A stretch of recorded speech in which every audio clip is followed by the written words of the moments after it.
Are you ready to learn what red flags keep an eye out for when looking for love? Then we got you covered. I'm Brianna. And I'm Alex. And this is the podcast where we unpack reality TV and call out the bullshit. So that you show up confidently while dating and in relationships. Welcome to Ditch the Script. Oh my God. I love it. Haven't seen you in so long. I know. Well, first we had our meeting, and before that we saw each other on Sunday, and before that we saw each other on Saturday, and before that we saw each other on Friday. Yeah. Oh my God. So suffice it to say, for those of you listening, Brie and I are still recovering from Vegas. We're not quite sure why. Yeah, this is our Vegas recap intro. So basically, Alex and I went to Vegas, hardly drank, which is not surprising for either of us. No. Hardly drank, and yet feel like we got the shit kicked out of us. Yes. I think they put something in the air. It's cigarettes. Also true. I'm pretty sure that that's what they filter. You know how like movie theater like filters popcorn through the air, so you're inclined to buy popcorn? Buy it. Yeah, I think Vegas maybe does that with cigarette smoke, and with the intention to encourage you to smoke your cigarettes on site. And gamble. And, you know, that's actually a great point. Secondhand smoke. We're like around a lot of it as we're wandering through that without realizing it. And that is something we are not used to. So Not maybe at all. that paired with the lack of sleep. Yeah, I don't know though. Like I had one drink a day. The wildest night of my whole trip was the night I got there, where I had two whole beverages. Oh my God, she's bad. I'm so Bad bad. Yeah, it doesn't make sense. Doesn't make sense at all. Yeah, my theory is the cigarette smoke, air, and hotel pillows being a walking like trap. You think that they're comfy, your head hits the mattress, instant neck pain.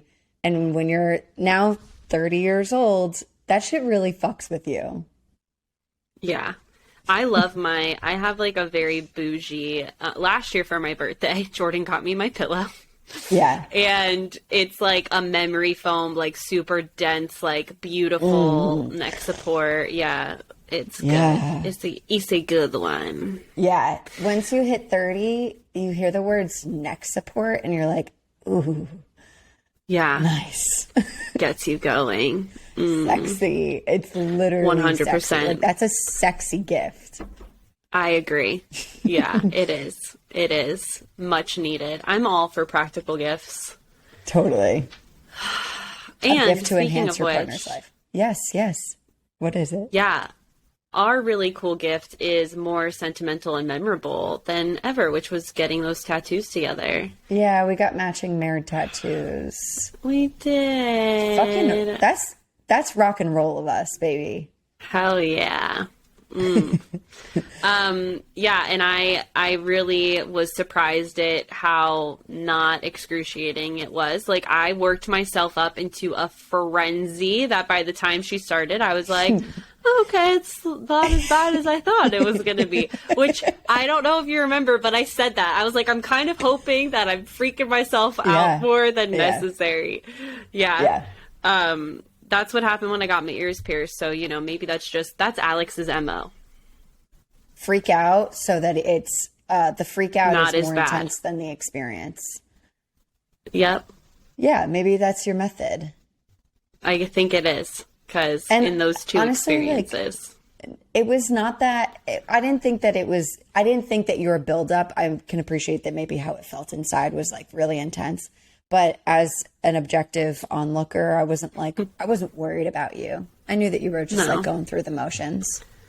Yeah. Like, it was a weird duality for sure. Because, like, inside I was like, oh my God. Like, I was really expecting to be, like, crying, like, tearing up at least, and being like, oh my God, make it stop. I can't wait for her to be done. And, like, it wasn't so bad. There were just, there were a few moments where I was like, ow. But other than that, it was like, Laura. Okay, That so hurt, Laura. Alex is getting. We have to talk about this first day, by the way. So Alex is getting her first tattoo, which is on her rib. And unfortunately, if you're getting tattoos on the rib, not only is it already a really sensitive place, but you have to really constrict your movement while breathing, which means you can't really talk that much and you can't really do deep breathing, which we love to do. This is a home. Yes, that I do. That's my jam. You're like, that's literally how I get through everything. And she's deep breathing right now. And she couldn't deep breathe because it's going to make her ribs like expand. And so that's going to fuck up your tattoo artist, and that's going to fuck up your tattoo. And that's definitely what you don't want. So she's like not able to breathe. And that was really the most challenging bit of it in that moment. Yeah. That's what made or it so talk uncomfortable. or sing. And so I landed on tapping out the beat to the music on Jordan's hand as I was holding it, just to like distract myself.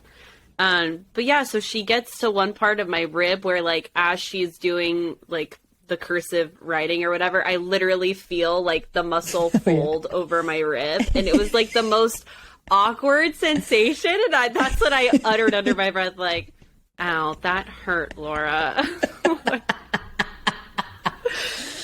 She mentioned that it felt like you were fighting, the two of you were fighting, which I thought was so cute. Yeah.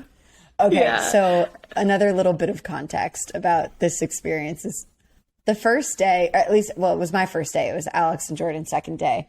But I get off a plane at 2 p.m. Pacific Standard Time. And I immediately, like, I have, the only thing I can do is get to the hotel, get to Alex so that we can go to her 3:00 appointment on time. That way we can be there together. Whatever, I can drop off my stuff. In this experience. Yeah, throw off my deodorant, be there together in this experience. She's going to need support. and also we want to be together as soon as possible. So our original plan was we each had 2 tattoos that we're supposed to get in this like span of like a 4-hour block. And that was supposed to be fine. So we get there. First of all, we get lost getting there. So like the Uber driver had the wrong address and he's not sure where we're going. So we're late to our appointment to start. And like, wait, pause. Also totally prioritizes the conversation with my boyfriend over getting lost. Like, he literally admits that. He's like, we were just having a convo and I didn't want to speak up. And all of us in the car were like, no, speak up. Live your purpose. Your purpose is to get us to our destination. And he knew we were getting tattoos. Like, you don't fuck with that. Yeah, that was. Oh my God. I was like, dude, in the future, don't do it. So we were a good we were 30 minutes late. which we should not have been 30 More minutes than that. late. We were going to get there on time. We would have been on God, time. That's what kills me. It's like, so anyway, but it definitely wasn't going to. Screw the combo. Going to alleviate us for our eventual outcome of the timing situation that we did have to go through. So like No. Okay, so we're getting there. Everything's It's a nightmare. taking really slow. We can't get cash out of the ATM. we can't. I kind of forgot about that. Oh God, we had so many hiccups that day. We can't get cash out of the ATM. We need to pay this woman in cash eventually. We're trying to figure that out, and it's not working. I'm sending Jordan to the ATM with my card, and then my bank has a limit, and so I have to like adjust that. But like, I can't call my bank. God, it was okay. So we figured it out. Also, though. as we're going through all of these hiccups, you, me, Jordan are all like, "Wow, look at us! We're like a 3-headed monster in the best way. Like we are absolutely bouncing off of each other. Yeah. Here's a problem. Yep. Delegating, fucking doing showing it. out ideas, receiving all ideas, figuring out a solution, plan to execute. I'm telling you that if there's anything that stuck out to me about this weekend is that the 3 of us together are unstoppable. It's how cool. We're unstoppable. Hell yeah. We need to go to Congress. Immediately. Let's get some shit done. We can end this war. Let's change this country. Okay, so we're like absolutely like we got this. Hiccup be damned. We can figure this out. So then Laura, who we love and was amazing to us and took such good care of us, she's also like doing her artist thing. She's taking her time. And we start to realize we have a 6 p.m. reservation. We're now approaching dinner4 reservation. o'clock, and we've only gotten through like one scripted letter of one of the 4 total tattoos. We're like, this isn't going to happen. So we're trying to figure out, and Jordan had planned a really special dinner at Hell's Kitchen, which was supposed to be a surprise, and we didn't get to do it, and it was awful that we couldn't, and it was shitty that was the sacrifice, and it was just like, oh, couldn't make it happen. So we have Laura, who's like hearing our concerns, and she's like, oh yeah, 4 tattoos before 6 p.m. not going to happen. 2 tattoos before 6 p.m. Maybe we can make that work. So we're like, okay, let's do this. This woman on Vegas schedule commits to taking us back in the next morning at 9:30 a.m. only if we bring her a latte. Yeah, I was going to say, if we bribed her with a coffee. Spend 2 days in this woman's office getting work done. You know, some of the best birthday memories. Yeah, it was really there, great. You know? So of everything, the only thing that was sacrificed was this wonderful dinner that was planned, and we're going to get to that dinner in the future. An extra exploring time on Saturday. But, you know, we went, we conquered. Bree got a Fat Tuesday, which if you've been to Vegas, that's like an induction. Like, you got to do and that. I lost so we made that happen. So. And she gambled away $100. And so good times, Vegas times were had. Maybe that also contributed to like my quote hangover the next day. I think I was having stress nightmares about the money that I lost. So I woke up the next morning and be like, it's fine, Brianna. Like, it's totally fine. Like, just relax. Like, you came here to do Vegas. You did Vegas. You know, yeah, we could have shown your boobs probably to someone. And got my God. Why didn't we think about that sooner? I would have done that. You know, hindsight's 2020. Yeah. One of the showgirls Give me the would have been like, I just what the lost fuck, back. you're taking my business. Yeah, but it would have been like, look, all girls got to work. So all true. Girls got to make consensually money. Show your tits for money. Yeah. Yep. In Vegas it can could happen. Oh my God. Well, listen, if I'm ever going to go back, it's only to redeem myself. We're going to pocket that. Yeah. Pocket that in the subconscious mind so that if you're ever in this predicament again, you know what to do. But all jokes aside, it was a good time. We ate really it was a lot good of fun. food. A lot of really yummy food. Yeah. That fried chicken. We were talking about the fried chicken last night. Dude. Oh we were my at God. Joe's Yes. at the Caesar's Palace. Did I get that right? And, yeah, in the forum shops. Oh my God, that cab driver. Yeah, that was tough. Jeez. We fucked some shit up as far as food eating. Yeah, we goes. did. Oh, we got egg slut. Yep, we did. We got egg slut. Earned. Which I've been wanting. Yeah, we did. Oh my gosh. So if anyone's not familiar with Egg Slut, long story short, it started as like a food truck. This guy who was a line cook and then became a chef, and he was just like, you know, I really just want to make like the breakfast sandwich spot. And so it turned into, he was a food truck, became, I think their first location was LA Grand Central Market. And then their second location, I believe, is Vegas. Whatever. Moral of the story is these breakfast sandwiches are to die for. And I had been wanting to take Jordan to the LA location for a while. Like, I had been talking to him about it. And then when we started planning the trip, I was like, oh my God, there's an egg slut in Vegas. Perfect. And so we made it happen before our second tattoos first thing in the morning. Oh, and that was a commitment. It was a commitment that we worked hard for. We honestly, someone should have, as much money as I lost in Vegas, someone should have been paying us for all of the work that we did. We did some really amazing around the clock to make a lot of shit happen for us in a couple of hours. We woke up, had to time how much time we needed to be able to get there, and then we get there and there's a long ass line, and then Alex is using her exceptional brain to calculate how much time, like how many times we would need to move in the line with the time that we have before we need to cut this off and actually leave. And she turned out to be right. Like, it was almost like dead on. It was almost dead on. Look, I don't understand my brain sometimes. I did really well in math in school, and so I guess sometimes my it's like that show Numbers. Like, you were like, and then but it worked because we eventually timing was perfect. We eventually get to the top of the line. We're almost at the top of the line. We're like outside. We're just around the corner, just around the river bend from the actual. Exactly. Thank you for picking up what I put down. To get to the cashier, and Jordan's like, I don't know, y'all. Like, we might have to cut out of this right now. Otherwise, I don't know if we're gonna make it for our part 2 of our tattoo. Risk being late again, which my pride cannot allow me to do. And I said, hang on, I'm going to go take a look at things. I'm going to go get a sense, because while you are good with numbers, I'm good with scenes.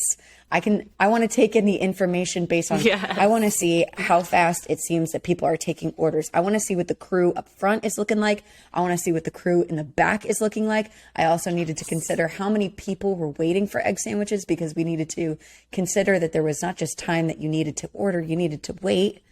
And it was like a small group. I was like, everyone's moving fast. Everyone seems to be pulling their weight. We're going to make this. Powers combined. We did it. We did it. Yes. So then we get the juice. So we ordered, So we ordered 3 of everything, the same thing, just to keep it really easy. I did screw up and forgot the truffle hash browns. Another sacrifice made at whatever. Vegas. Okay, thanks guys for forgiving me. Yeah, but it was 333.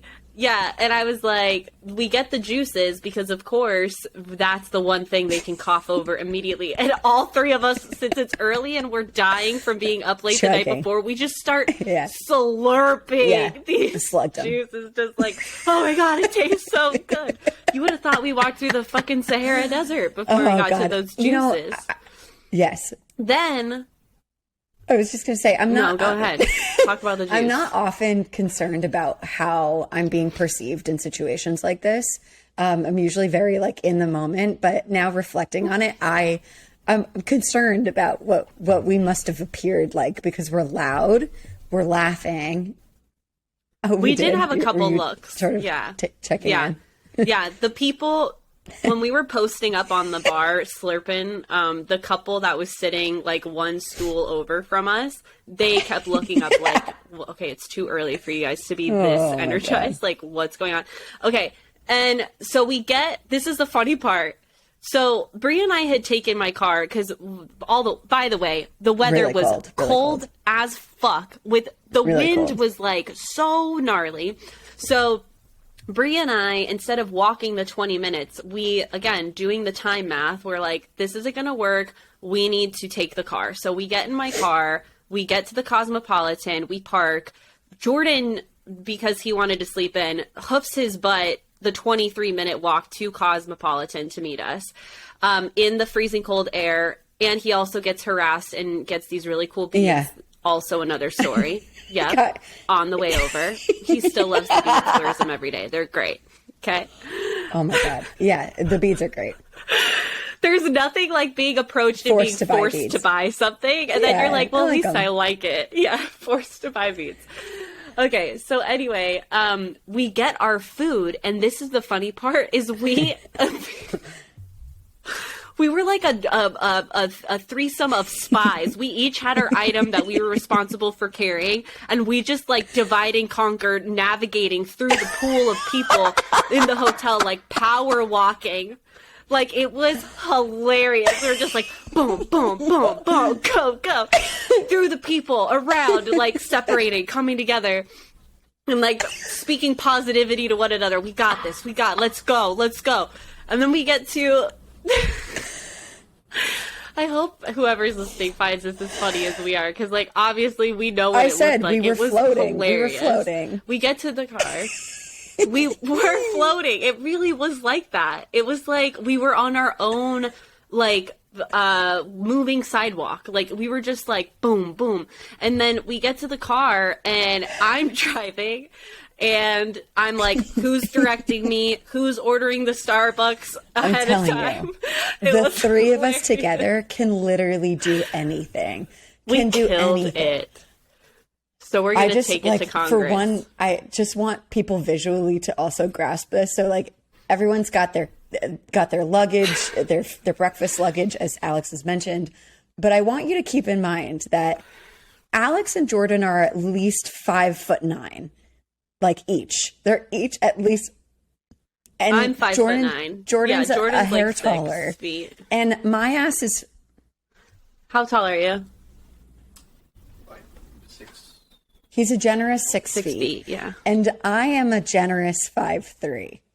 And so, like, their stride, I have to do double my stride. That's so and true. I'm telling you, we were floating, we were gliding, and we fucking made it. We made it. We did. We killed it. And I'm driving like a bat out of hell. I'm like giving people warning, like, everyone hold on. Yeah. Here goes It was pretty amazing. Okay, Oh my so God. all in all, and if people are was a following good up time. from when we teased our Vegas trip before we went on it last episode, if you were curious, yes, we did look amazing. We looked so hot. Yes. So sexy. The looks that were pulled, So hot. honey, super fab. So, Fab. moral of the story, Yeah. Vegas will make you feel gross even if you don't drink. We are. Yep. We will lose money. We'll lose the money. three of us together as a team are unstoppable, and we are hot and sexy. That's what I got. We are. Yep. Okay. All right. So Yes. Maps. Followed by an emotionally charged, energetic intro. Married at First Sight. yes. Okay. This is where we are. Everyone's into their relationships, their marriages. Cracks are shown. Volcanoes are erupting. We're also sort of like on the come down. This is like the community relief of how do we repair the damage that's been done so far. And so in this episode, a big feature of it is one of the experts, I believe that she's a sex therapist, Dr. Viv. She comes through and has like a one-on-one session with all of the couples. And this episode is about encouraging the couples to and facilitate intimacy where they have not explored much intimacy. I want to ask you a quick question. Imagine that you've been set up in a marriage for a show like this with someone that you don't know. And let's say you're still getting to know them, but you're like dating them, even though you're married. Do you think you would have had sex by now? Right. Oh yeah. I would have been done that shit. Absolutely. And it's not even like a personal Absolutely. feeling about sex. Yeah. Within the first it's not week. even a personal feeling about sex for me. I would just want to be like, this is the part of us getting to know each other. And we will work out the kinks along the way. Yeah. Totally. I feel unless there was any like severe, like if it was obviously the whole fiasco with Alyssa, like if there was any mistreatment in a very not okay sense, similar to what Chris went through, a part of me wants to say, or like any kind of, just dynamic that didn't make me feel safe, that I was really questioning, obviously. Right. But obviously fine. No, probably not. But I feel me as I would. Yeah, absolutely. If we're already married and we're committed to seeing this through, that is something that needs to be explored and improved upon, because that's the other thing about this whole dynamic is like sex usually with the person the very first time, like it can be good, sure, but there's growth that needs to happen, and there's, development, and obviously as your relationship progresses, sexual intimacy progresses. That's the ideal, right? So it's just like, I you know, and you get what? You get like 6 weeks or 8 weeks total of being married to this person to make a decision. I would want to see how our sexual chemistry evolved and our communication around sex evolved in in that time together. And the longer you kick the can down the road, the less opportunity you have to see. I think I would have wanted that to be part of the narrative of what it is that we're learning about each other and us figuring each other out and working through some of the issues. Because I'm not saying that having sex earlier is going to make that be more successful, but like if you're trying to chase down intimacy and you're with a person that doesn't make you feel unsafe, here's a really good way to facilitate intimacy and then work out the kinks as you navigate it. Like we keep hearing like I need an emotional connection, and I'm definitely not discrediting that. I also feel an emotional connection is really important, but I don't think that I need to feel soul connected before I have sex with someone to see if I like it or like them. I agree. I completely agree. And I also feel sex is such a huge part of relationships. Also in conflict resolution, there's a reason makeup sex is like a joking term that people use. I am by no means saying have sex to mask the problems of your relationship at all.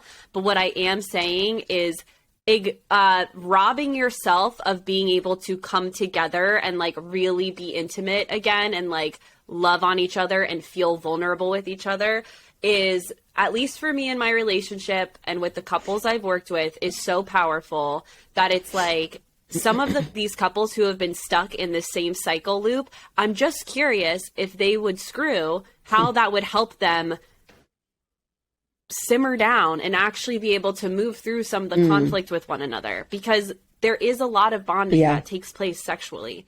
So I'm just, you know what I mean? Whereas like when you're on edge, and like Jordan and I have talked about this, where we've gone through like, I feel like our longest dry spell was maybe 2 weeks outside of the time that he had gut health issues. Cause that was like a medical leave. There was no a sexy medical time. leave. He was struggling with that because of the pain. Right. Yeah. But I think like our longest drive spell was almost 2 weeks. And in that time, we both agreed like tensions were a little bit, we were more on edge with each other because we weren't getting that part and of the our opportunity needs met. to connect. So my personal opinion, I really feel like sex is a priority, and couples who have sex regularly, it helps them navigate conflict. And so what we're seeing in the couples who have not had that yet, and again, this isn't a 100% guarantee, but I do feel it helps. You know? We see this in the conversation with Michael and Jasmina, where they are having their intervention with Dr. Viv, and they're exploring basically the barriers that they've both experienced leading them towards intimacy.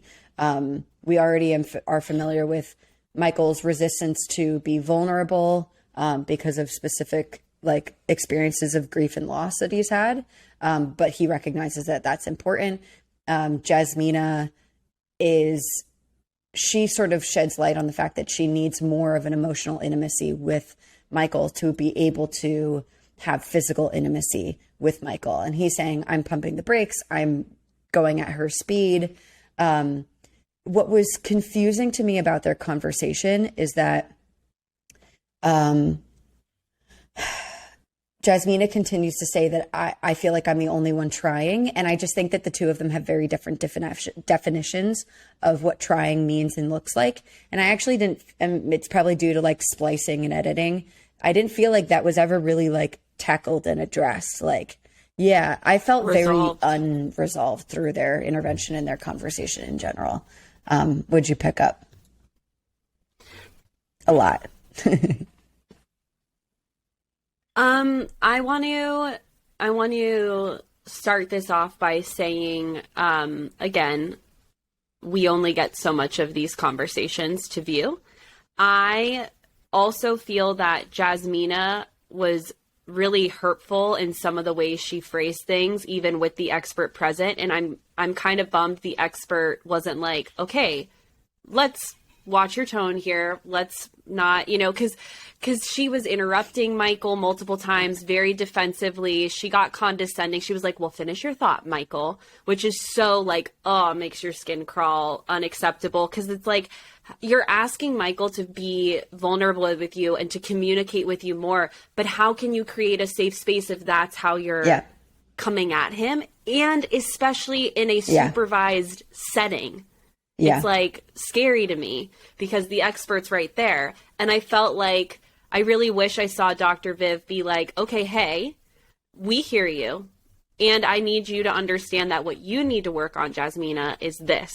When you say, finish your thought, Michael, it comes across like you're parenting him as if you're his mother. And that is not a type of dynamic that you want in a relationship.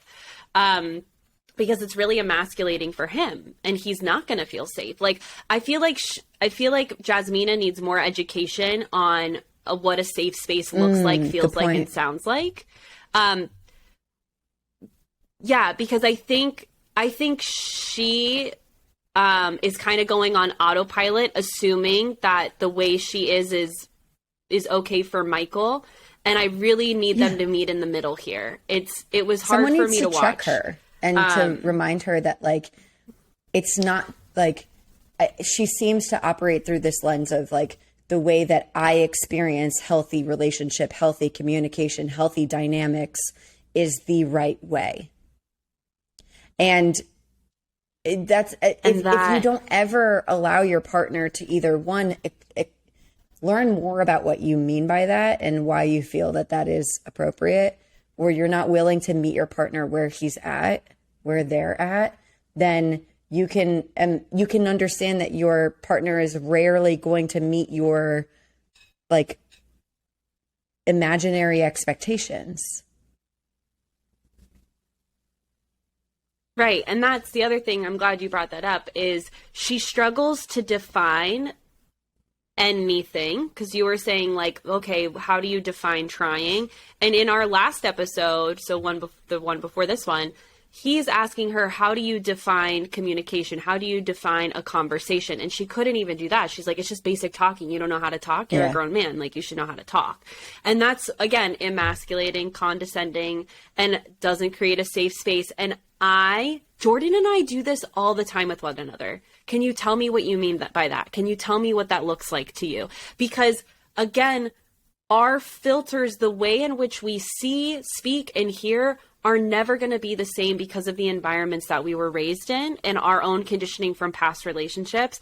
And that is what's killing this relationship right now. The only reason Jasmina and Michael are as strained as they are is because Michael's coming at this relationship trying to desperately understand Jasmina and what she needs from him, but she cannot equip him with that knowledge. And so there's a little bit more responsibility and onus on her. And I don't feel like she's getting that or hearing that from anyone. Agreed. I think that it's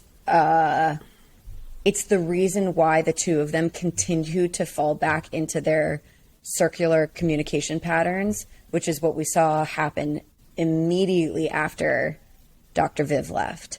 And they're both sitting there wondering, why are we getting stuck in these patterns? This is so frustrating. This is so frustrating.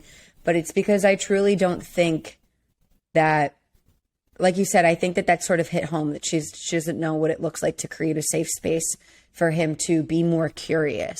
Because if you know that he's starting at a different place regarding communication and vulnerability and emotional intimacy, then you're going to need to meet him where you're at, create more of a space so that like there's room for him to be curious without you being condescending and putting him down. Yes. Another note that I have is even in her humor towards him is always a put down. And that really bothers me because I feel like she doesn't know how to like play with him if it's not putting him down. Yeah, which means to me that like sarcasm was used as a weapon in her household. Because I feel like that, I mean, I know that's a learned behavior. That's not something you just like pick up, like, so that's probably how I'm making a complete guess. It's an educated guess, but I would assume that that was something that how her parents joked or her siblings joked. And so I thought it was really fascinating because, alluding to the conversation you have right after the expert leaves, they sit on the couch to kind of recap. The expert recommended to Mike to journal out his feelings and thoughts and like share that with Jasmina. And Mike was, the other thing I love about I call him Mike. Yeah. I don't know if he goes by that, but in my notes, in my notes, I said that. He uses a lot of we language. We both do this. We need to work on this. We. And that is such a great communication skill because it, again, assigns your partner and you on the same team instead of like you, this.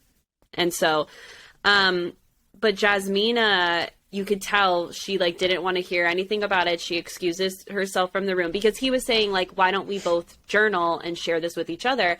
And she was like, I don't need to journal because I can verbalize what I need. But you can journal and you can come to me with your journal. And he's like trying to say like, I just want to try something different. And then she goes to leave and has her perception of what happened in the conversation, I felt didn't match what we actually saw in the conversation, because she comes back later to try and talk with Mike about this. And she's like, I'm over here telling you we need to try something new and you don't want to talk. You don't want to hear anything of it. And I'm like, wait a second. I felt like Mike was trying to say, So if I was sitting there, if I was the expert in the room, I would have been like, okay, Jasmina, why do you feel that way? What's coming up for you? What happened in that interaction that makes you feel that Mike isn't open to hearing your point of view on how you want to try something different? Because there's a disconnect there. And so what it sounds like is she is having trouble verbalizing what she wants. Because which goes back leads to his misunderstanding, journal. Which leads to her continuing to stay gridlocked in her position and him to feel lost and misunderstood on his own side. So there's a word that Dr. Viv used in her intervention with them, which was a communication breakdown. And I want anyone who's listening to this that may relate to the experience of getting caught in circular conversations where neither person feels like they're understanding one another and you continue to feel like you're shouting into a vacuum, is you can use the word communication breakdown, or you can assign a different code word to it that basically encourages the two of you to stop where you're at and start over. However, if you're going to start over, you both need to commit to trying to communicate your position, your opinion, your feeling, your idea differently than you had been. Because if you just go back into it and you're like, well, I'm not the one who's misunderstanding, so I'm just going to keep explaining it the same way that I'm explaining it, you're going to find yourself in the same outcome. So either try to say it differently or try to explain what it is that you are saying. Yeah. Yes. Now, the other thing I wanted to say is they then get assigned a tantric yoga class, which I was like kind of anxious for. I'm like, I don't know how this is going to go with this couple. It ended up being so helpful for them, and I'm really proud of both of them for being open and vulnerable with one another. And what I felt was the biggest takeaway from this, and possibly a tool for them to use moving forward, was when Mike had the blindfold on and it was Jasmina's turn to listen, he was able to fully express what he feels he's not getting from her. And she was able to actually listen, which makes me wonder if eye contact for her feels threatening.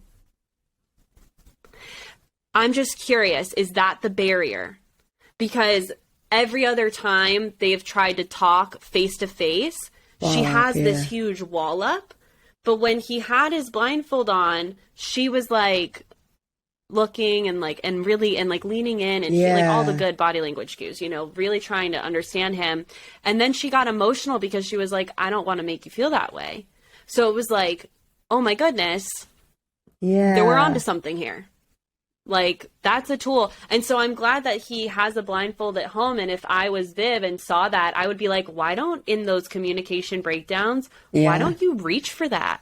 Yeah. And just play with it and see if that helps. I think the other way that we can do like, this, if playing with a blindfold feels like inaccessible for maybe some reason, you can turn your backs away from each other, or one person can, and then you can like talk away from each other, but just really be committed to listening and see if that works.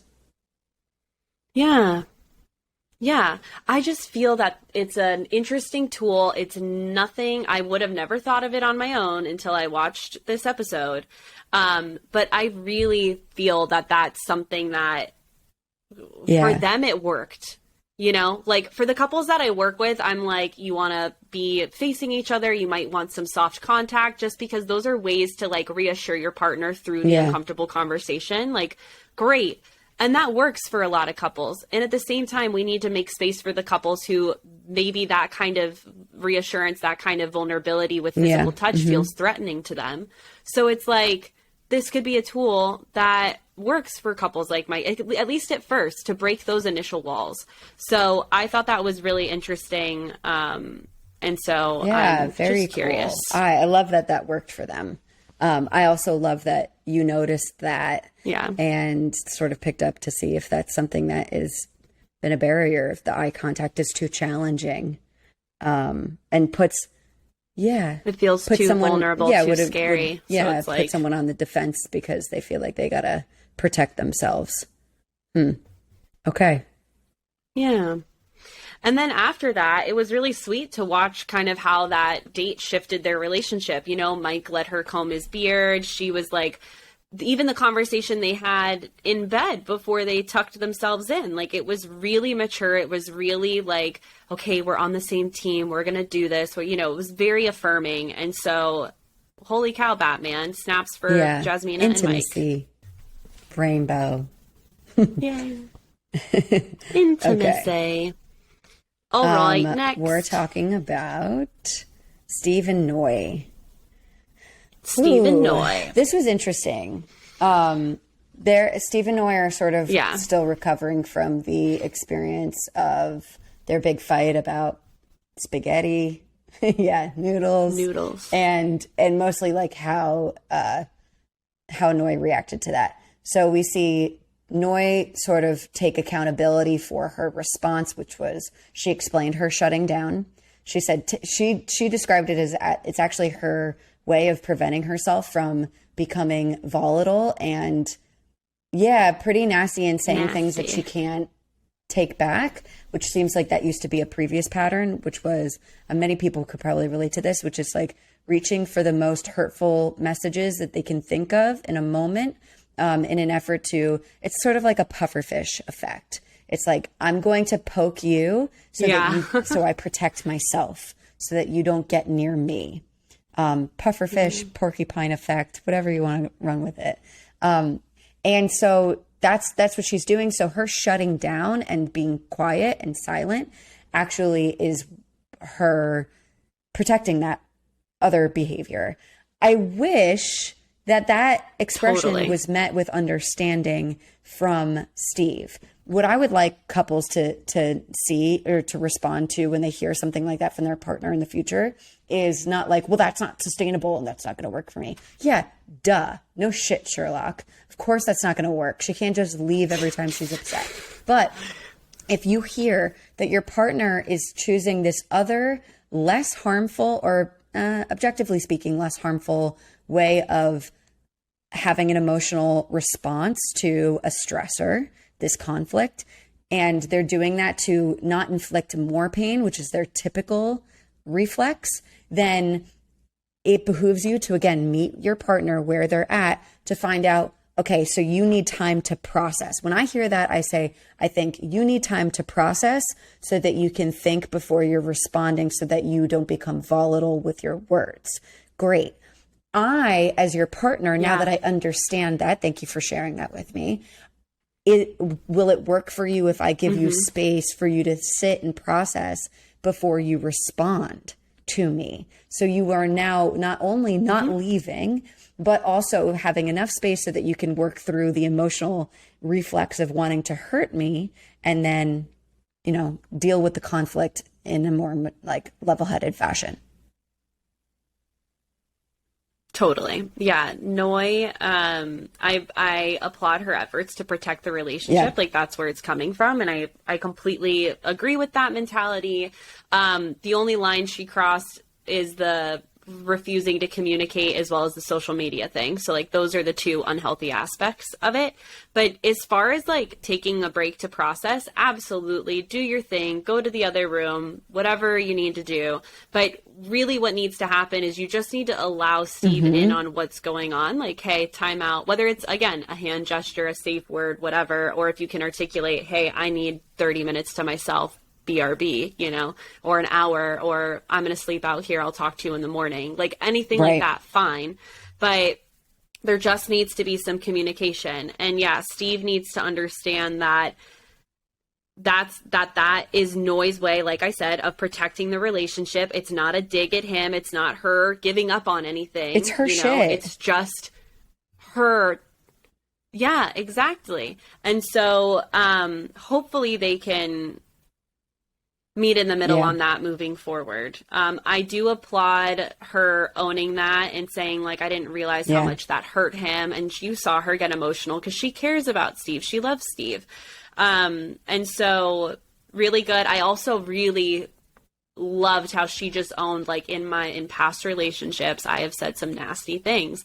And that's really, you don't know how you just met Steve. And although you're married for the last 28 days, it's like, what he could have heard that and been like, oh my God, like, right. And he didn't, which good job.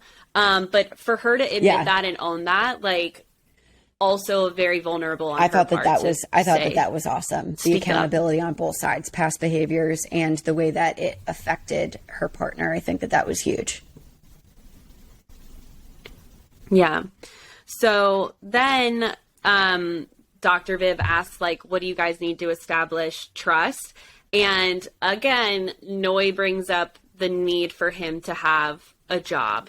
And I'm really thankful that Dr. Viv was like, but if you had enough savings built up, like, would you be okay with him being like a stay-at-home dad, husband, whatever? And she was like, that's just something I've never envisioned in my marriage. Okay, Noi, that's not the question, babe. Can you get on board with that? Right?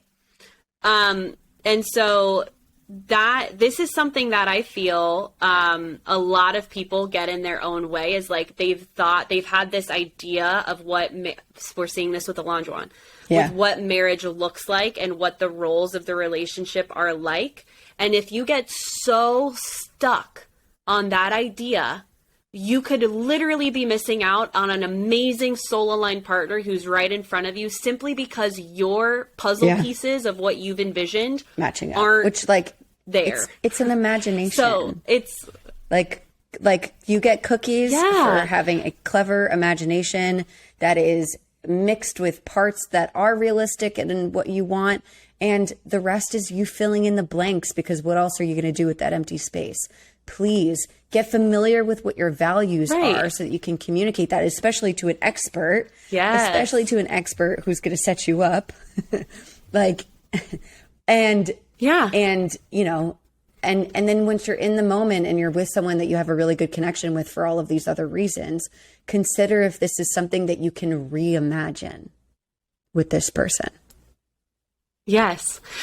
Because what's the value? To my understanding, the reason Noi is so stuck on this is she values financial security. Okay, cool.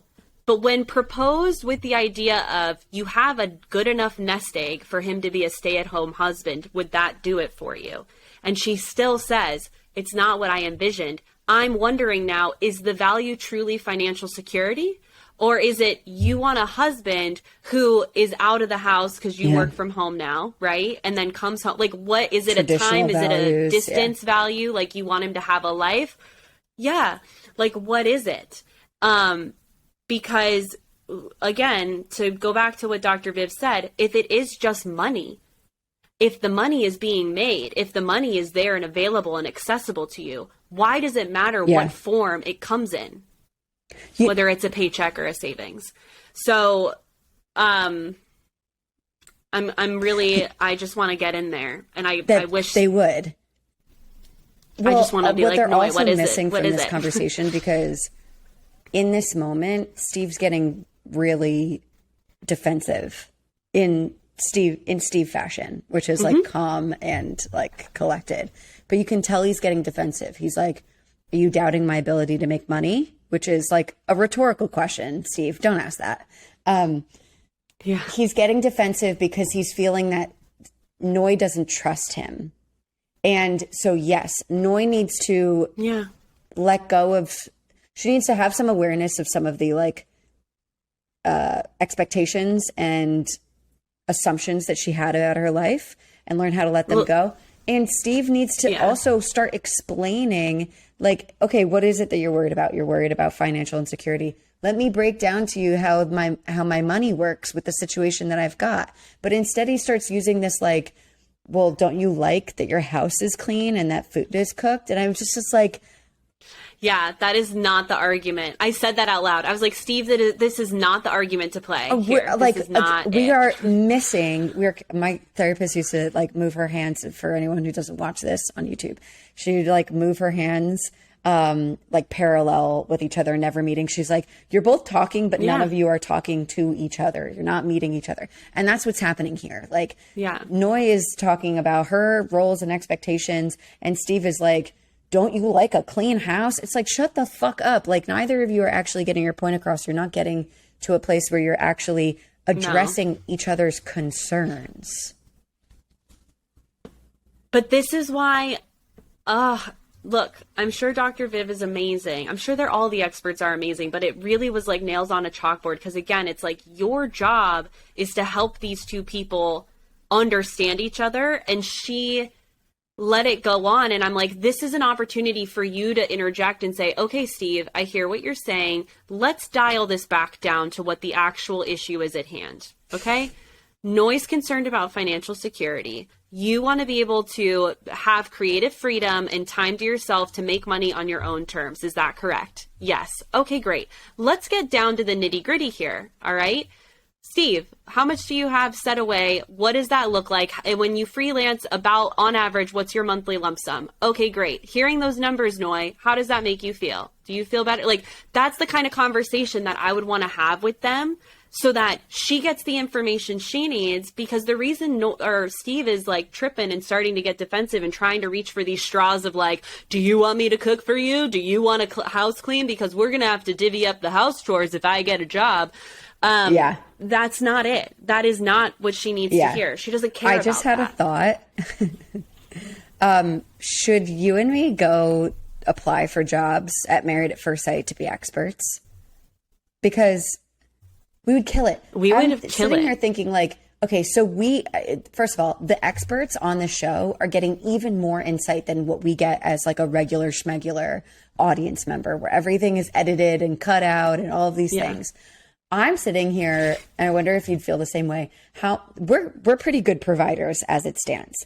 How much better would we be if we didn't get to just hear from our clients their like descriptions and what's going on in their lives and their relationships? Oh my God. But if we could actually see it, like, amazing. Oh my God. I just like, should we go on the show? We should. They should have us. Because here's the deal. And I was talking to Jordan about this. I'm like, I don't understand why she's not like, I joke with my clients, like invisible gavel. Okay, I'm coming in now. Like, I'm going to speak up.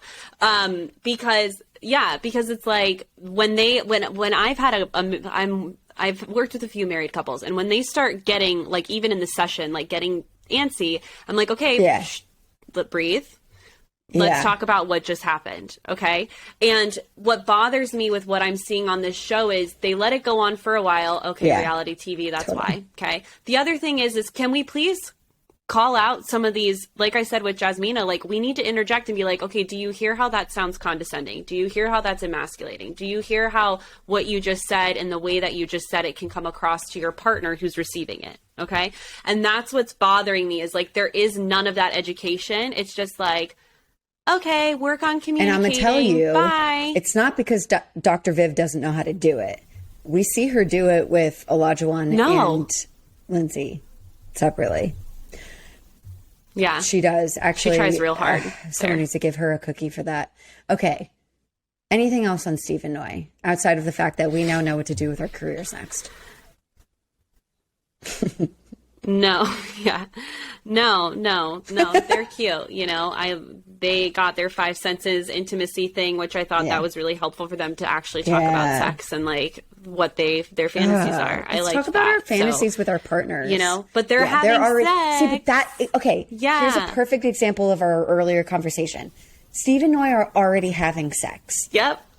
And so having a developed conversation about their intimate sex lives and what each person as an individual would like more or less of in their relationship is still awkward, but more able to be had because they've already started that process in the physical sense.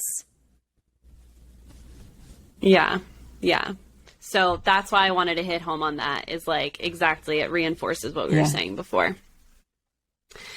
Ding, Mark and Lindsay. Ooh, okay. These two get called out. Lindsay gets called out. What I didn't think that I realized that became clear in this episode is that their sex life went from pretty active in the beginning of their relationship to then like non-existent. And I didn't know that. Obviously, why would I know that personally? but I didn't know. And so anyway, then we learned at the beginning of the episode that like Mark is big on saying like, I need an emotional connection from you to be able to want to have sex. And Lindsay's like, okay, fair. And then they have sex and she feels like she's basically used like a blow up doll. Like she used as like, exactly. She's used as a masturbation toy. And she's like, hey, remember that thing about you needing emotional intimacy? Like, where was that? This episode, for me again, I very much understand where Lindsay's concerns are in her dynamic with Mark. I think you and I continue to note that Mark's interest is vague and it's very difficult, and he is scared shitless to communicate to his partner about what his concerns are and where he's at in general. Her concerns and her experiences within the relationship are valid. The way that she deals with it and her reaction to it is problematic. And that's what we continue to see. And then, you know, Dr. Vibb sort of calls her out because Lindsay is being quite dismissive, I'd say, as she's talking about their sex life. And it's like, you know, there are moments where someone's like being rude, but they're almost, it seems like they're being rude for the purpose of being funny. I feel like that's what was happening. Yeah. And I feel especially, and with Lindsay, I feel like she was trying to level with Dr. Vivian as a female, trying to be like, hey girl, like, you know what us ladies talk about in bed with men and what our needs are and how, you know, we come I feel like that's kind of what she was trying to do, was like rub elbows with her, like with this deprecating she's humor. like, well, I thought he could handle it. Straight up I making guess fun he of can't. Yeah, which is like so disrespectful to this man who fully can hear all of this. Because is in the room with you. Like, don't talk about, rule of thumb, don't talk about your partner as if they aren't in the room with you when they're in the room with you. Okay? And so I mean, I was thankful that Dr. Vivian was like, okay, you need to not be so rude when you talk about it, though, which I'm really thankful she did that. I wish she would be that blatant with other couples, because I feel like she was trying to beat around the bush with some other things. Exactly. It's like, so why can't you just call it like it is with other folks? And so, you know, at the end of their session with her, she basically says, like, you just need to stop hitting each other below the belt. And they both agreed. And I thought this was like, I get what Dr. Viv was going for here. She was trying to help them reconnect and focus on the times that they have had sex successfully and enjoyable. And you could see how their energy softened towards one another when she was like, well, what about the first time you had sex? Did you feel like it was good? And he was like, yeah, I thought it was good. And then she asked Lindsay and she was like, yeah, it was pretty good for the first time. And like, you saw, just hearing the other person say that, they were like, oh, you like me? Like, you know, they both want to be validated by each other, but their own egos are so getting in the way. And same thing with the trust thing, you know, like, do you trust her? Do you trust him? Like, you know, you both trust each other, but you don't feel like you do, or you don't feel like the other person trusts you. So that's interesting. Disconnect there. So take home skill for people who are not on a reality television show or don't have immediate access to therapists for couples work. If you find yourself, again, feeling stuck in conversations where both of you are misunderstanding each other, you feel like you're no longer on the same team, it can be really helpful to sort of reestablish any shared goals that the two of you have. Things that you're working towards in your relationship, things that are important to you. Yes. I think that we like to walk around this earth, especially in our relationships, assuming that we're always on the same page about what we're working towards together, whether it's a house, a vacation, a financial status for our lives, emotional intimacy, lifelong partnership, whatever it is. We like to assume that goes without saying. We say that a lot. Well, that's obvious. Of course we want to be together forever. Of course this person's my best friend and I want to be close to this person as I was the day that we met. Of course I want to feel loved and wanted and desired by my partner. Of course he knows that. Of course they know that. Please take an opportunity to verbalize that with each other. Yes. So, that's it. On to the next one. Okay. So our last couple is Katina and Olajuwon, who make me icky, icky, icky, sticky. Yes.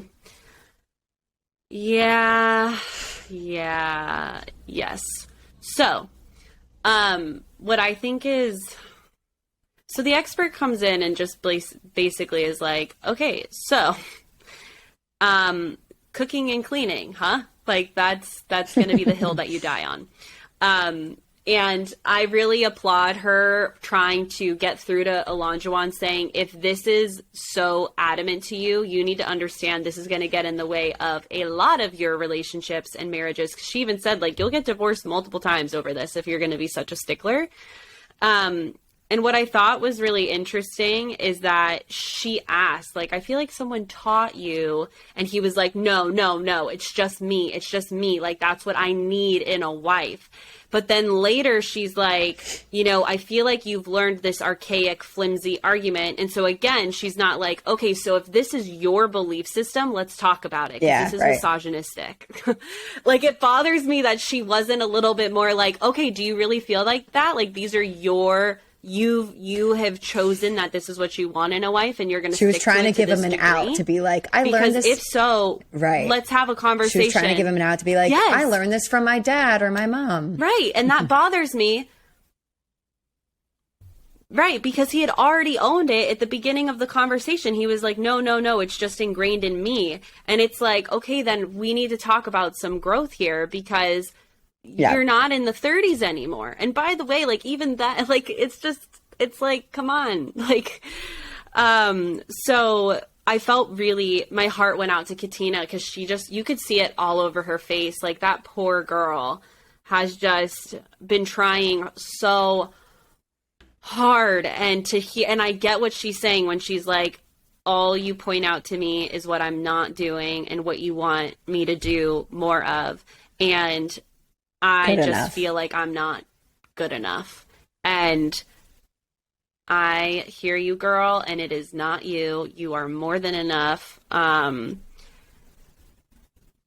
And I also loved how Dr. Vivian was like, so how'd you eat Oh my God. before you Yeah. were married? Like, if you weren't married then like where, and so it's interesting that he was like, well, I would just grab whatever. I kind of wanted her to be Yeah. like, so what's the difference now? But she didn't. So anyway, it was hard to watch. I applaud Dr. Vivian for trying to get her message through to him. Like, this is an archaic point of view. Like, you need to it's 2022. Let's come up in the timeline and understand that there is equality now. And a partnership, a marriage, and she even alludes to this, like what a real marriage looks like is not what you're trying to put on your wife. And it will lead to the demise of all of your attempted relationships if you continue to preserve this. Yeah, but I don't feel like he's hearing her. And then it gets interesting because he flips and he's like, it's interesting because I care about you. But it's like, okay, if you care about her and you're seeing her cry because you're so up her butt about you need to cook 3 meals a day from scratch for me and clean when I tell you that we need to clean, like, what's the fix then, Elanjuan? If you care about her and you don't want to do this to her, then what can you do to meet in the middle absolutely. with her? What were your thoughts? I have so many notes on this. Well, I could probably write a dissertation. I find his like fixed values and his expectations, and if that's what you're on, and there's someone that wants to do all of that for you and already loves, like there are people who do love the acts of service, and this makes them happy. Yeah, and I really empower you to go find someone that does that. Or recognize that you have a good thing going with a girl who is very patient with you. Sorry, a woman who is very patient with you, and someone who is working double time to understand. She's like hearing all of his misogynistic and problematic statements, and underneath that, she's like hearing what he's actually trying to get at. If you have someone that is willing to do that for you and can read through your bullshit, then like, please keep her. Please. Okay. This is the thought that I was having. Yeah. So we see Katina's struggle where she's like, you're highlighting all my insecurities. You're just telling me things that I need to do differently. This is hard for me. I feel like I'm constantly disappointing you. I want to work really hard to like be what you want from me. Like, and then Dr. Viv's like, yeah, be vulnerable with him. I'm like, what? And my question is, what in the fuck is he doing for her? What in the fuck is he doing for her? Because all I hear is, poor Olajuwon, he's so perfect in his relationship. Yeah. What she needs to fix. He's so perfect in his relationship, and he is just so upset that he doesn't have a wife that wants to meet him on the same page about how to keep the household and how to keep hot food on a plate. Well, if it were me, as Katina, I'd say, well, you know what? I'd really love a husband who doesn't put me down and try to fit me into a patriarchal box of garbage for what your bullshit expectations are for women. You have hands, you have legs, you have a brain, you have a mouth. Make yourself a goddamn fucking sandwich every once in a while. We will work together to create meals. You son of a bitch. Like, how about that for my expectations for a husband? Yes. Like, I just don't get. And my concern is for Katina is like, baby girl, I know that this is not how you were behaving while you were single. I know that this is my fear. You know, when we see like women who like go into relationships and they come out and they become like this like shell of a person because they're working so hard to like just keep their partner, like keep them happy, when they're like fully losing all of these wonderful features of themselves. I wonder if one of Katina's friends were able to like to have more access to her in these moments to be able to be like, girl, like, why the fuck aren't you fixing your crown right now? How are you forgetting that you are a well enough worthy woman in this relationship and deserves a bit more flexibility? So, yes.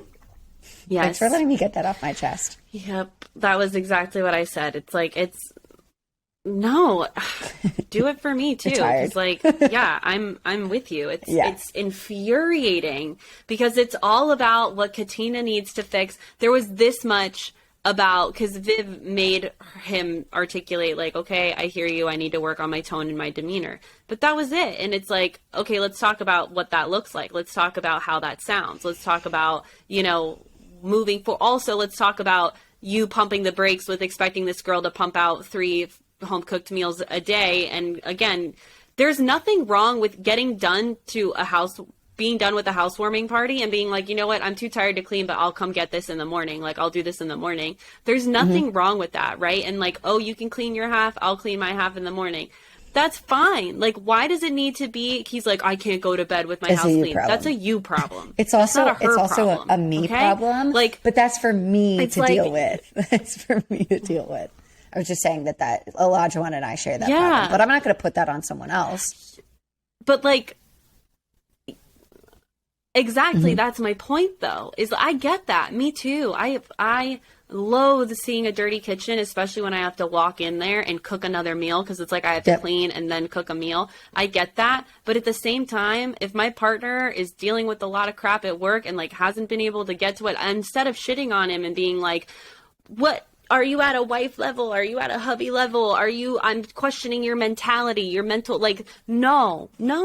It's not that. How about they're a human being and they're kind of overwhelmed and haven't gotten to this yet? Why does it need to be like a character flaw, like a label of someone? Totally. You know what I mean? It's like, oy vey, oy vey. And by the way, I want to hit home what you said before. Like, there are women out there who would probably be what he wants. And my only concern I'm not concerned about it. If that's you, go for it. My curiosity is, it's absolutely fine to be willing to do that for someone who is loving towards you and you choose to have those roles.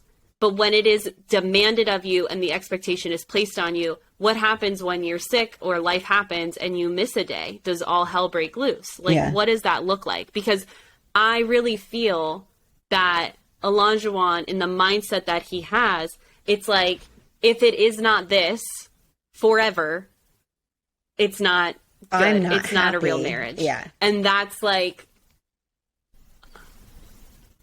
it's unsustainable. And so it's like, even if you did find a partner who is happy to cook and clean for you, you being with them and constantly demanding, it's exhausting. Like, at some point they're going to want to go out. At some point they're going to want to break. And are you willing to give that to them? Like, that's what I'm trying to say in this. Like, my curiosity just is like, I just don't feel that that's a sustainable expectation to put on anybody.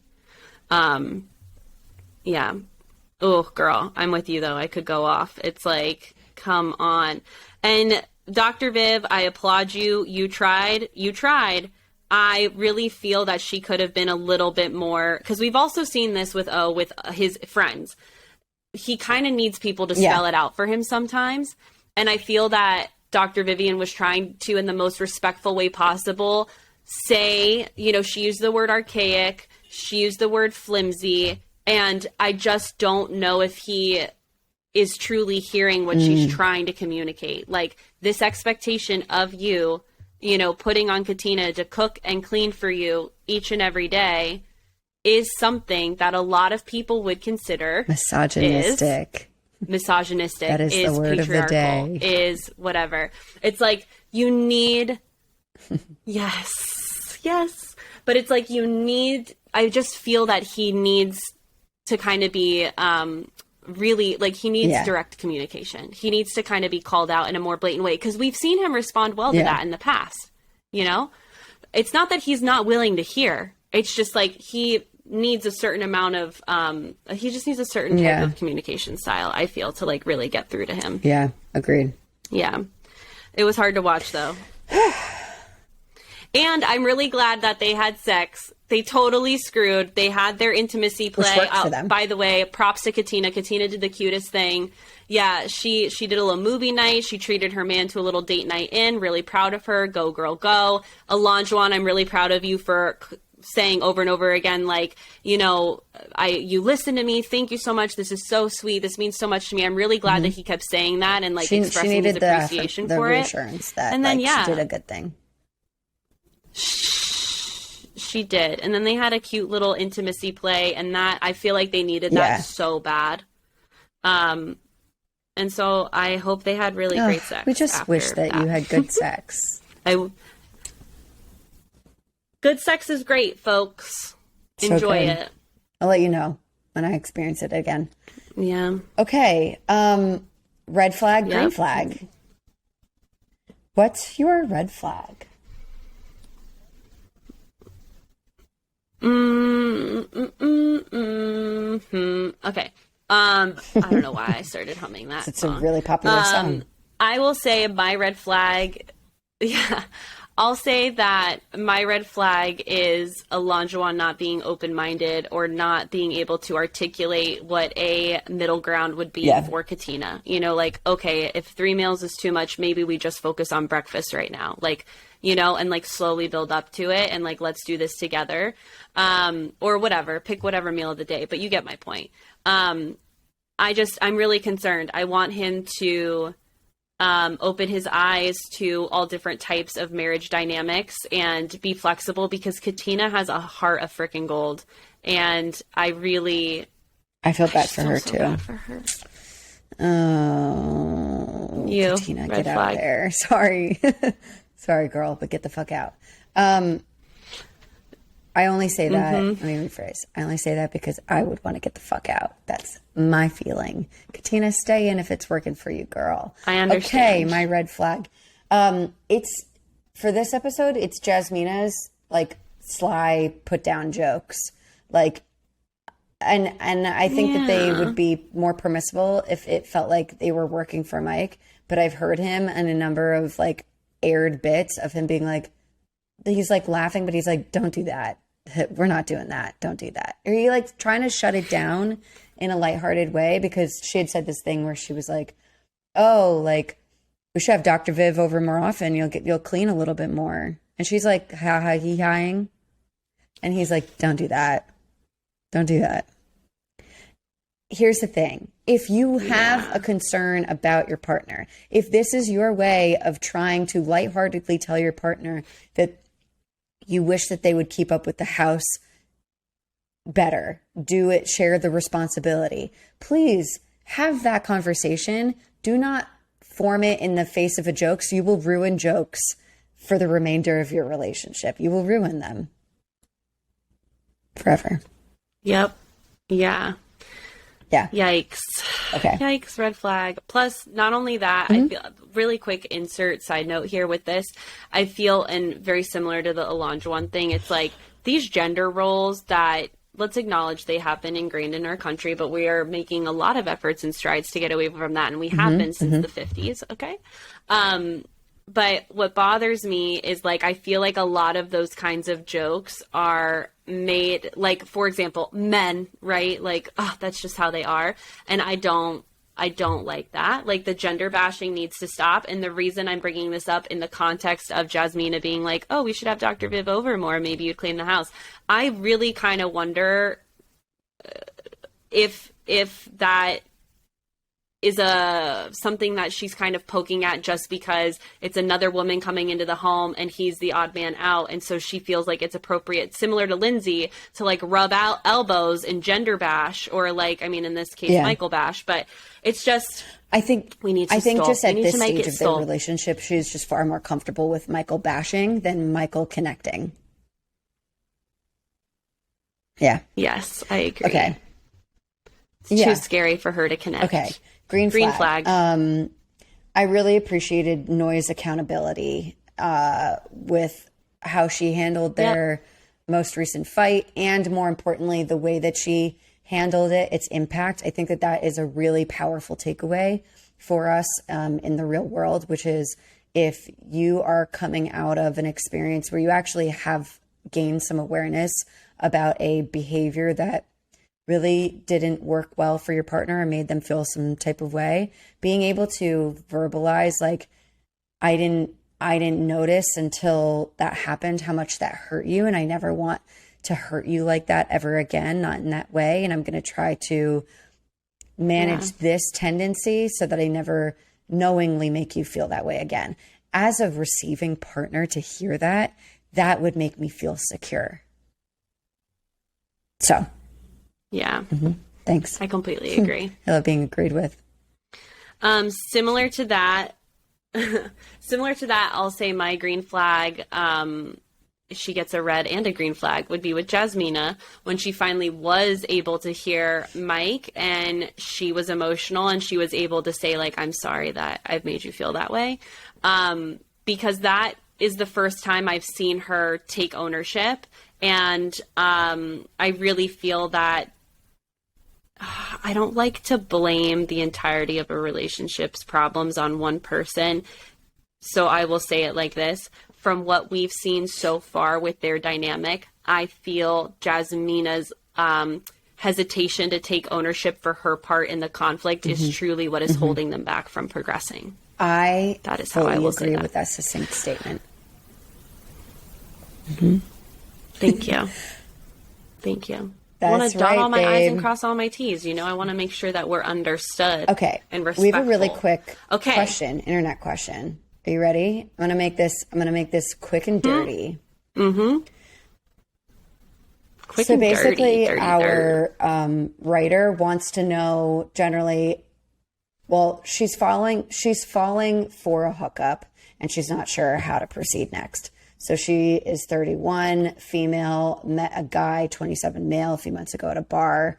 And after a few flirty nights making out in the car, ooh, steamy, we eventually slept together. We've slept together a handful of times, usually after running into each other at a said bar. Here's my problem. He comes over every night for the past 4 days after work, and I'm definitely starting to crush on him. I'm going to take a quick pause just to note that what started as just like we're drunk at the same place hookup turned into conveniency weeknight hookup. Okay, unpause. Yeah. It's a different vibe when we're not drunk and are just chilling, eating dinner, watching a movie, cuddling. He left this morning and hasn't texted me, which shouldn't surprise me because it's been a hookup, but feeling kind of bummed because I was starting to feel a connection beyond just intimacy. How do you proceed when you start catching feelings for the hookup? Oh, okay. I have a lot to say about this, Okay, so love I'm it. going to rapid fire all my thoughts. Okay. First of all, if you are participating in the hookup game, have fun, do you, and set some realistic boundaries for yourself, because it is very hard for some people to have sex, eat, Netflix and chill, and cuddle and not develop feelings. Okay. I personally feel we can develop feelings with a myriad of people just because of proximity. So the more time you spend with someone, the more likely you are to catch feelings, right? So if you don't want a relationship and you're going into something purely for the hookup, for the funsies, set boundaries with yourself so that you don't get into this situation, okay? The other thing that I'd like to say is ask yourself that question. Am I looking for a relationship right now? Do I actually feel that this person aligns with me long term, or is it just because we've been spending so much time together? If you don't feel like you align, then this is something where you just need to pump the brakes. Instead of having him over, spending the night during the weeknights, put a limit on it. 1 to 2 nights a week. You're very, again, intentional. Stop with the Netflix and chilling and cuddling and just do the dirty and do your thing. Okay? If you do want a relationship with him and you do feel like your values align, tell him. Totally. Those are all my thoughts. Really appreciate that. That feels like very valuable information. And I think that this does come up frequently. You have to keep in mind that if you're, so like she talks about how, you know, he's not texting her, and while that's actually really normal for their pattern of communication, now she's bummed by it. You have to keep in mind that so far, based on the information that you have in this moment, you are the only person in this dynamic of two that knows that feelings have changed. So like, I'm sorry, I'm going to say something that people don't like to hear. You don't get to be mad at them because they're not texting you, because the agreement, maybe it was an unspoken agreement that should have been spoken. The agreement up until this point has been, we're just hooking up. This is casual. This is just what this is. This is not anything more. So if that includes not texting between hookups for like casual chat and check-ins and how are you and good morning and good night and nice sleep dreams, then you don't get to be pissed off if they don't start to pick up based on what you are feeling, again, in the safety of your own space and your own head. So how do we tell someone let's say, per Alex's advice, you've decided this person does meet the needs of what I feel like I'm looking for in a partner. And I've decided that I am actually okay with pursuing a relationship right now. Now, what the fuck do I do? So I would say you need to schedule an opportunity to have this person in person. Have this person meet you in person, face to face. So yeah, in person. Do not engage in like heavy drinking. Do not have sex before you have this conversation. Don't like use sex to ease the tension and then have the conversation. If you're going to have a conversation with someone about you having stronger feelings, please make sure you don't have sex first, because it's really important that this person is continuing to consensually engage in whatever kind of relationship they understand this to be. So it does not make any sense to like sleep with them and say afterwards, hey, by the way, I like you. What do you think about us liking each other? Then that makes that person seem like an asshole for just having sex with you after you've, and then they tell you that you like them. Don't do that. So sit this person down. Manipulation at its finest. Minimize alcohol intake and just like open it up and be like, hey, I'm about to have a conversation that I feel like I actually don't really want to have, and it's super uncomfortable for me, but I don't know how else to do this, so I'm just going to say it. You know, parts language. There's a part of me that doesn't even want to have this conversation at all, and there's another part of me that feels like I'm going to literally die if I don't. And then you let them know, like, hey, I was having a really good time. Like hooking up after we met up at the bar, and even lately, like us, like meeting up on the weeknights. I'm enjoying what we're doing, but something has occurred to me lately, and that I feel like I'm starting to have stronger feelings for you, and I just want to name that, and also check in about how you're feeling. Any and all responses are fair. Yeah. You know, are you even open to that? You know, I just want to check in and see if like you're even open to the idea of a potential relationship or not, you know, and I totally respect you for who you are and what you want in your life.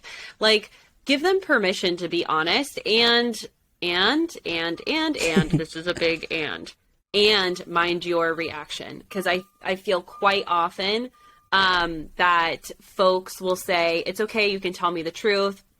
Be honest with me, no worries. And then the person's honest, and then they have a huge emotional reaction, and it's like, okay, so this wasn't a safe space for me to be honest. And that is just training this person or your partner, if this were to develop into a partnership, or if this is happening within the dynamic of a partnership, to not trust you, because you are telling them one thing and reacting in another way. So yes. Tell them and be okay with whatever it is that they say afterwards, and then decide for yourself, am I okay with this? Now what do I do? Yeah, because let's be real, girl. You know, you did it once, you can go do it again. Like, clearly you got some game if you're having this, you know, this just serendipitously happened, you know, there's other fish in the sea. So you owe it to yourself. If this is a partnership that you think could potentially work out, he checks some boxes or whatever, own it. Yeah. What have you got to lose? It's like my tattoo thing or my ear piercing thing. It's like you being in this state of anxiety, like, oh my God, what is he like, is worse than just having the conversation. Pull them for the chat. Pull them for the chat. We did it. Okay.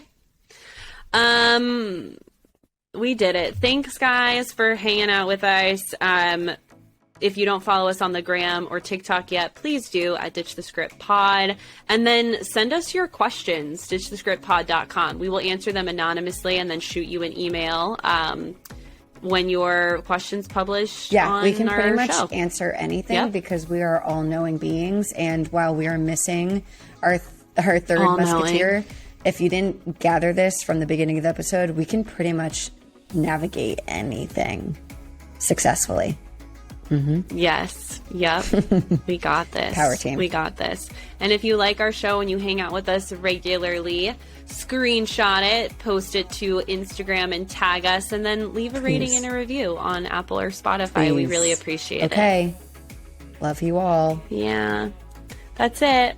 Bye. Loves and hugs. And hugs.